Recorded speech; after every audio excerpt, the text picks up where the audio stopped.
जो ये साबित कर दे कि SARS-CoV-2 एक नया वायरस है। उन्होंने बताया कि हमारे शरीर में बहुत सारे बैक्टीरियल वायरस रहते हैं, उनमें H1N1, उनमें स्वाइन फ्लू, उनमें जीका, उनमें काफी सारे वायरस हैं। उन्होंने बताया कि अगर हमारे आसपास के 1 करोड़ लोगों में H1N1 का टेस्ट कराया जाए तो उसमें से 10 से 13 लाख लोगों में H1N1 टेस्ट पॉजिटिव आएगा। दोस्तों, हमारे देश में हर साल 1.5 लाख लोग निमोनिया से मरते हैं, लेकिन आज तक आपको पता चला?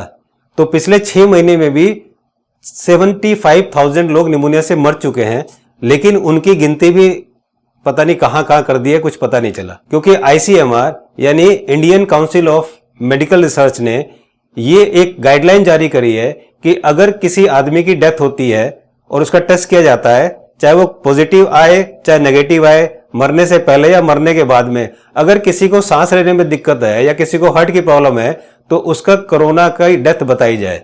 ये गाइडलाइन ICMR ने जारी करी है, आप उनकी साइट पर जाके देख सकते हैं।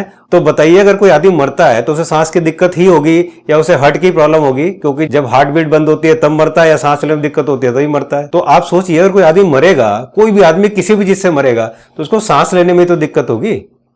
तो अगर कुछ ऐसा होता है तो ICMR ने बोला है कि आपको डेथ जो है कोरोना की ही दिखानी है। जब उनसे पूछा गया कि US में और इन सब में इतने लोगों की डेथ क्यों हो रही है, तो उन्होंने बताया कि US में यही गाइडलाइन जारी हुई है कि अगर कोई आदमी की डेथ आप कोरोना से दिखाते हो तो उस हॉस्पिटल को या उस डॉक्टर्स को $40,000 पर डेथ मिलेंगे। वहां पर डॉक्टरों को परमिशन दिए कि आप किसी भी डेथ को कोरोना दिखा सकते हैं और जो भी इसे दिखाएगा उसको $40,000 जो है वो मिलेंगे। डॉक्टर विश्वरूप ने पूछा है कि वुहान में पहला केस 9 जनवरी 2020 को आया था। जब उसकी डेथ हुई थी तो क्या उसका एटॉप्सी किया गया था? क्या उसका बायोप्सी किया गया था? और जब नहीं किया गया था तो आप कैसे दावा कर सकते हो कि इसकी कोरोना वायरस से डेथ हुई है?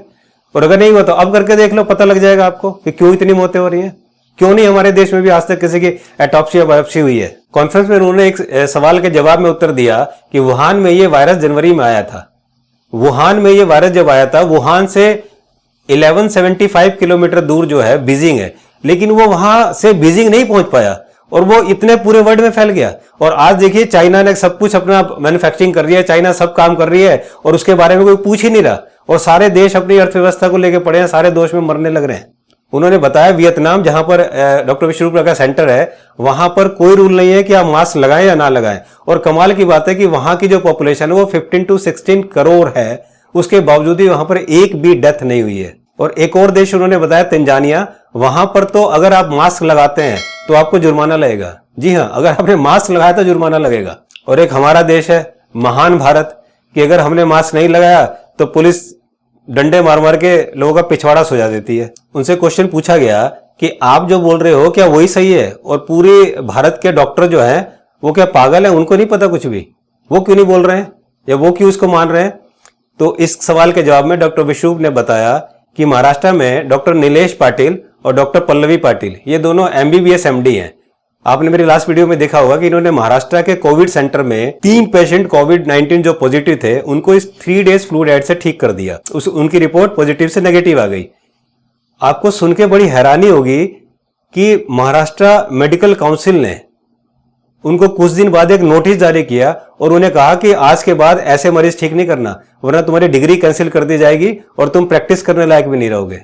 तो बताइए, ऐसे में जब डॉक्टरों को ऐसे धमकाया जाएगा तो कौन डॉक्टर आगे आएगा, कौन बोलेगा और कौन इस तरह से इलाज करेगा? अब आप सोचना शुरू कर दिए दोस्तों कि ये देश कहां जा रहा है और कितनी बड़ी साजिश हो रही है कि जो डॉक्टर 3 डेज फ्लू डाइट से किसी चीज को ठीक कर रहा है उसको धमकाया जा रहा है, उसकी डिग्री कैंसिल करने की बात की जा रही है और उसको प्रैक्टिस करने से बैन लगाए जाने की बात की जा रही है। इसलिए वो दोनों डॉक्टर चुपचाप बैठ गए, या इसलिए बहुत से डॉक्टर हैं जिनको पता है लेकिन वो नहीं बोल पाते। डॉक्टर विश्वरूप ने यह दावा किया कि 27 जनवरी 2020 को जो मैंने स्टेटमेंट दिए थे उस स्टेटमेंट पर मैं आज भी कायम हूं, लेकिन WHO रोज अपने स्टेटमेंट बदलता है। तब से लेकर आज तक रोज अगर आप देखोगे तो उसके रोज नए स्टेटमेंट मिलेंगे। उन्होंने ये भी दावा किया कि अगर किसी को लगता है कि कोरोना है तो मुझे उस कोविड सेंटर पर ले चलो और मुझे 21 दिन वहां रखो, मैं मास्क भी नहीं लगाऊंगा, 21 दिन तक उनके साथ रहूंगा और अगर मुझे कोरोना हो जाए तब आप बताना कि कोरोना है। इतना बड़ा दावा इस वर्ड में अगर किसी ने किया है तो वो डॉक्टर विश्वरूप राय चौधरी ने है। अगर हिम्मत है किसी में तो ये साबित करके दिखा दे उनको कि वो गलत है। एक सवाल के जवाब में उन्होंने कहा कि फेबिफ्लू जो मेडिसिन है वो 2014-15 में जापान में लॉन्च हुई थी और कमाल की बात यह है कि लॉकडाउन जापान में नहीं लगा, और कमाल की बात यह भी है कि इस फेविफ्लू को जापान में ही बैन है। वो जापान क्या, भारत के अलावा किसी भी देश में फेविफ्लू बैन है। बस भारत ही एक ऐसा देश है जो फेविफ्लू खूब धड़ल्ले से बिक रही है। और इसके कितने साइड इफेक्ट्स हैं ये हमने ऑलरेडी अपनी वीडियो में बता दिए हैं। उनसे पूछा गया है कि आखिर ये साजिश कौन कर रहा है। एक सवाल के जवाब में उन्होंने बोला कि इस देश में ही कुछ लोग हैं जो इस देश के लिए साजिश कर रहे हैं और उनकी वजह से ही ये डर इस देश में फैला है। और वो उनकी क्या मंशा है, वो अपनी मंशा को साबित करने के लिए किसी भी हद तक जा सकते हैं। दोस्तों, हमारे देश में बहुत से गद्दार लोग बैठे हुए हैं जो ये गद्दारी देश के साथ कर रहे हैं और लोगों को मारना चाहते हैं। डॉक्टर विश्वरूप राय चौधरी का यूट्यूब चैनल उड़ा दिया गया, डॉक्टर विश्वरूप राय चौधरी का फेसबुक गायब कर दिया गया। डॉक्टर विश्वरूप राय चौधरी के अलावा जो भी लोग उनके बारे में या जो भी से रिलेटेड वीडियो डालते हैं, मेरी कम से कम 4 वीडियो डिलीट हो गई हैं। परसों मैंने एक वीडियो डाली, फिर डिलीट हो गई, 10 मिनट बाद दूसरी डाली, फिर डिलीट हो गई। मीन्स हमारे देश में लोग ऐसे बैठे हुए हैं जो नहीं चाहते कि सच्चाई लोगों तक पहुंचे। उनसे पूछा गया कि आप क्या संदेश लोगों को देना चाहते हैं, तो डॉक्टर विश्वरूप राय चौधरी ने बोला कि मेरा संदेश इस देश के लोगों को यह है कि आप कोरोना से मत डरिए। कोरोना कुछ नहीं है, सिर्फ एक भ्रम है और सिर्फ एक जाल है जो कि डर का माहौल बनाने के लिए बिछाया गया है।